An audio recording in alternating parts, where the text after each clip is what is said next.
سورة الفاتحة. بسم الله الرحمن الرحيم. الحمد لله رب العالمين، الرحمن الرحيم، مالك يوم الدين، إياك نعبد وإياك نستعين، اهدنا الصراط المستقيم، صراط الذين أنعمت عليهم غير المغضوب عليهم ولا الضالين.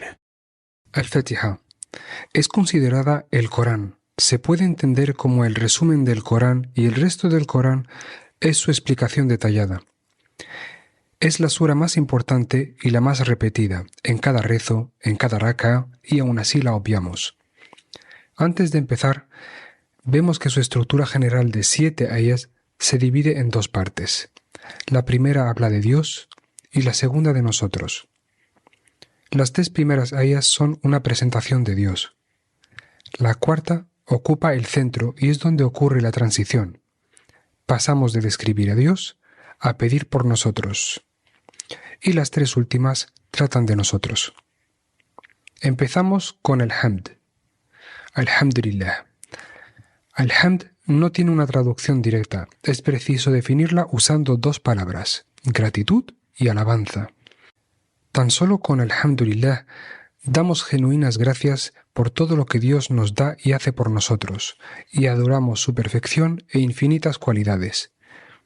Decimos genuina gratitud y alabanza, un nivel superior de gratitud, ya que implica que reconocemos lo bueno que hace por nosotros, aquello por lo que somos conscientes y todo lo demás por lo que no somos conscientes. De hecho, en una sura se menciona que Sidna Ibrahim era una persona agradecida por Dios por algunas cosas. Solo algunas. Y hablamos aquí de la persona más devota y dedicada a Dios que jamás haya pasado por la tierra. Y Dios dice que era solo agradecido por algunas cosas, dejando claro que incluso el más grato y devoto no puede conocer realmente todo aquello que Dios hace por él. Continuamos con esta ayah. Alhamdulillah, Rabbil Alamin. Al principio comienza por describirse con su nombre principal, que engloba todos los demás, Allah. Es preciso matizar que en árabe cuando hablamos de nombre, hablamos también de cualidad, por lo que los nombres de Allah son sus cualidades. Rabb es uno de los nombres de Allah y tiene varios significados implícitos. Significa amo, aquel que está a cargo, el que cuida, el sustentador, el otorgador de regalos, pero regalos que Él da sin tú merecerlos ni habértelos ganado. Pero el significado que prevalece es el de amo, y con ello nosotros sus siervos.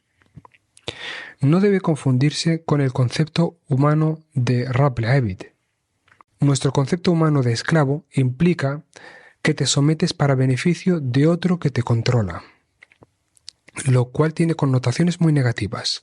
En cambio, en la relación Rabb al-Abid te sometes a Dios para que Él te guíe.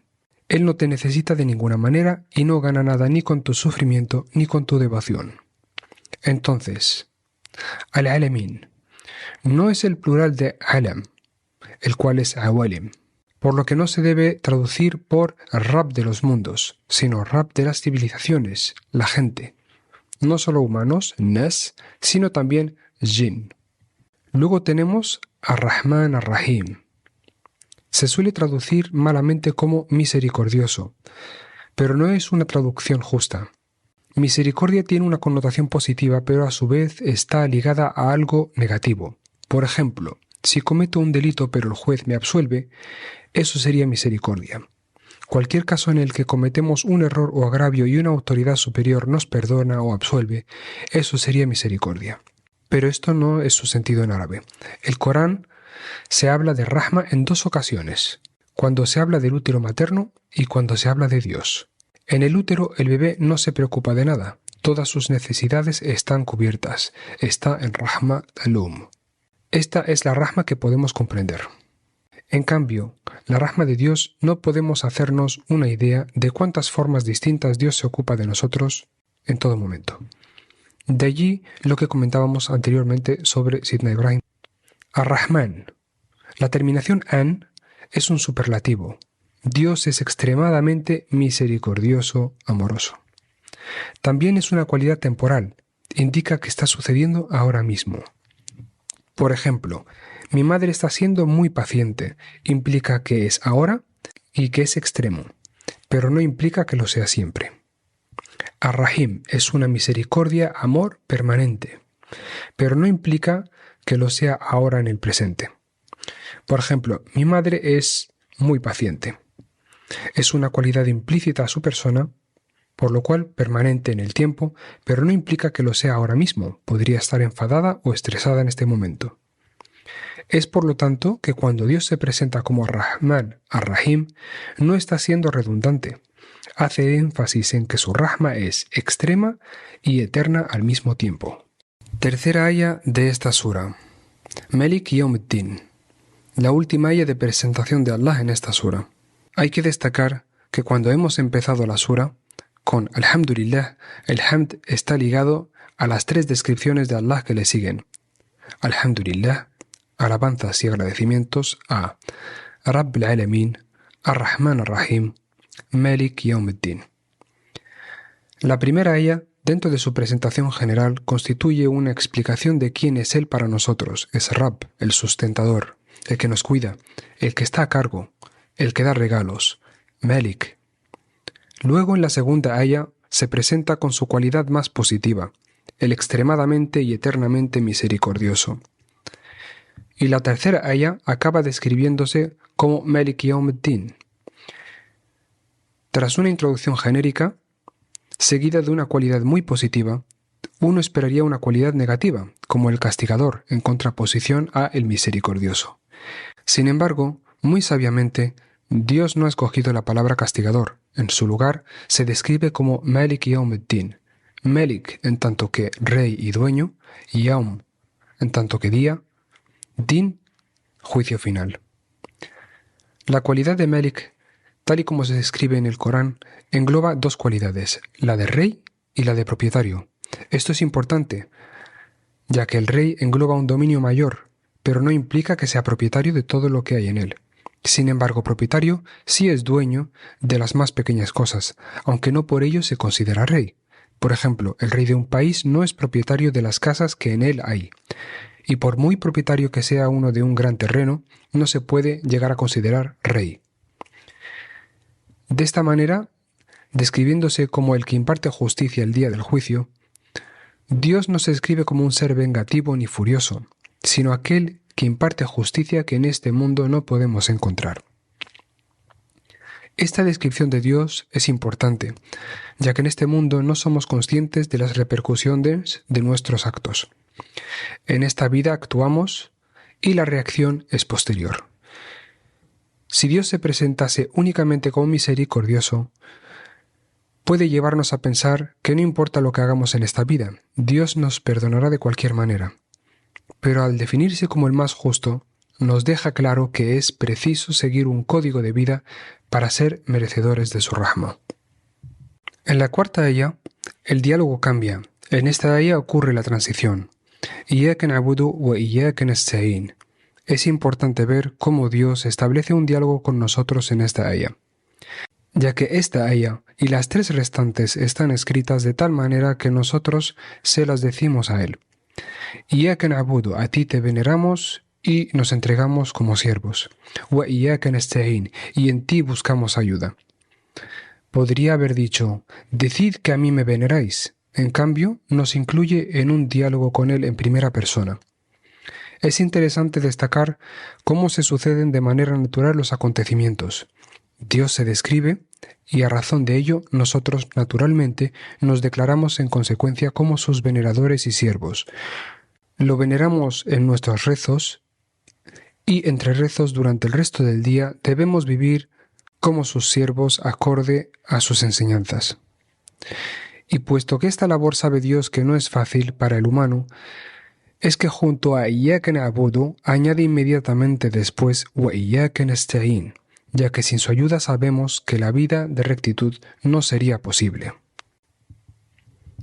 Es interesante destacar el uso particular de la palabra sta'in para referirse a ayuda. En árabe hay muchas palabras para referirse a ayuda: aun, nusra, madad, musa'ada. La diferencia entre aun y isti'ada es que aun no implica que tú hayas intentado hacer algo. Se te puede pinchar una rueda y le pides ayuda a alguien para que te la cambie. Sin embargo, isti'ana implica de hecho que tú te has esforzado y ya no puedes más, tras lo cual pides ayuda. Y es que la fe ciega y seguir una vida recta no es algo que ningún humano pueda hacer sin ayuda de Dios. Aquí, al igual que sucesivamente a lo largo del Corán, Allah no te pide otra cosa que esfuerzo. Es lo único que depende de ti, y los resultados solo dependen de Dios. También es interesante señalar la importancia trascendental de establecernos en esta sura nosotros como abd. El ser humano, como miembro de una sociedad, siempre acaba siendo esclavo de algo o alguien: un ídolo, una moda, un estilo de vida, una pasión, un vicio, etc. Por lo tanto, si tienes que ser esclavo de alguien, ¿qué mejor que serlo de tu Creador, que solo busca tu bien? Es el único tipo de esclavitud en el que todo aquello que haces lo haces por tu propio bien. La sutileza del diálogo aguarda un mensaje muy importante que rompe con tradiciones anteriores al Islam. Dios te dice que el diálogo es entre tú y Él. Nada ni nadie más se puede interponer. Es la relación más íntima y directa que existe. Y nadie más que Allah debes acudir. Esta cuarta aya representa el pilar angular de la sura Iyyaka na'budu, seguimos hablando de Él, en un acto de nosotros hacia Él. Wa Iyyaka nasta'in es un giro en el que empezamos a hablar por nosotros, le pedimos para nosotros. Luego prosigue: Ihdina sirat al-mustaqim, guíanos hacia el camino recto. Sirat tiene varios significados implícitos. Significa camino recto, ancho y largo. Al-mustaqim significa también recto, pero tiene otra connotación: elevado, por lo que es un camino recto elevado. Un camino elevado te acerca a Dios y te aleja de los peligros del mundo. Pero el hecho de indicar que es un camino con pendiente te hace ver que implica un esfuerzo constante para avanzar, y que los males de este mundo, cual efecto de la gravedad, siempre intentarán tirar de ti hacia atrás, sin importar lo alto o lejos que llegues. Tu esfuerzo debe ser continuo y constante. Es interesante cómo Allah no dice que pidamos por Jannah, la cual es nuestro destino deseado. Nos dice que pidamos por el camino en sí. El destino no es nuestro objetivo como humanos en la tierra, sino el camino. ¿Y qué es un camino sino continuo esfuerzo y progreso? Y es que este mensaje esclarecedor es un regalo de Dios, ya que en la vida no se nos prueba en comparación con otros, o los que ya han llegado al destino. Eso sería frustrante y desalentador. Dios sabe que cada cual ha sido creado con cualidades y capacidades únicas, por lo que solo se te juzgará por tus cualidades, el esfuerzo que hayas empeñado y el progreso logrado. La única persona con la que te debes comparar es con tu versión del pasado. ¿Estás progresando? La guía en la rectitud consiste en que Dios nos asista en todas y cada una de las decisiones que tomamos en nuestro día a día y cómo interactuamos con los demás y el entorno. Al contrario que el conocimiento, que es acumulativo, uno puede incrementar su conocimiento del Corán y sus habilidades para recitarlo, pero eso no implica tener guía, ya que a pesar de todo ello puede sobrar mal. Tener guía es haberse esforzado y pedir de corazón a Dios su guía. Y es por ello que esta sura es la más recitada, varias veces en cada rezo y cada día. Pero es importante recitarla con el corazón, no solo la mera pronunciación de las palabras con nuestra voz de manera rutinaria y automática, que podríamos hacerlo sin siquiera prestar atención. Es un reclamo al Creador, una llamada de auxilio. por lo que un acto tan desesperado requiere de un sentimiento coherente a aquello que estamos expresando y pidiendo. Sirata alladhina an'amta alayhim. El camino que facilitaste a aquellos que lo anduvieron antes que nosotros. Ladina significa aquellos. An'am se usa para describir el paso firme y seguro de las reses en el campo, entre otros ejemplos, que parece tan natural, fuerte y seguro. Por lo que an'amta se refiere a esa cualidad que Dios otorgó alayhim, a ellos. Esto es muy relevante si analizamos todos los ejemplos en otras suras del Corán. El ejemplo de todos aquellos en el pasado sirve como una guía atemporal. Cada historia y relato detalla las claves para afrontar todos los peligros de la vida que nos impedirían mantenernos en el camino recto. غير المغضوب عليهم ولا الضالين. No de aquellos sobre los que se acumula la furia y los que están perdidos. Hablamos de dos grupos en los que se categoriza a los desviados. El primer grupo son aquellos que saben cuál es el camino correcto, pero aún así hacen lo incorrecto, mientras el segundo grupo lo conforman aquellos que desconocen el camino. No se molestan en preguntar, permaneciendo en la ignorancia y por ello acaban en el mal camino. En conclusión, esta sura resume en 7 ayas la presentación de Allah, junto con nuestro proceso de abrazar la religión, como si de una conversión al Islam resumida se tratase. Por lo que cada vez que la recitamos es como si reafirmáramos nuestra fe. Entendemos quién es Allah para nosotros, que nos debemos únicamente a Él, y le rogamos auxilio por lo único que realmente importa, ayuda para mantenernos en el camino recto, ya que todo, absolutamente todo lo demás, viene ligado después. No pedimos ayuda con los problemas y dificultades que encontramos a lo largo de la vida, paciencia, paz, seguridad, sabiduría, bienestar, salud, no. Únicamente Allah nos dice que lo que realmente importa para esta vida y la que viene es que ahora nos mantengamos en el camino recto con nuestro esfuerzo y con su ayuda.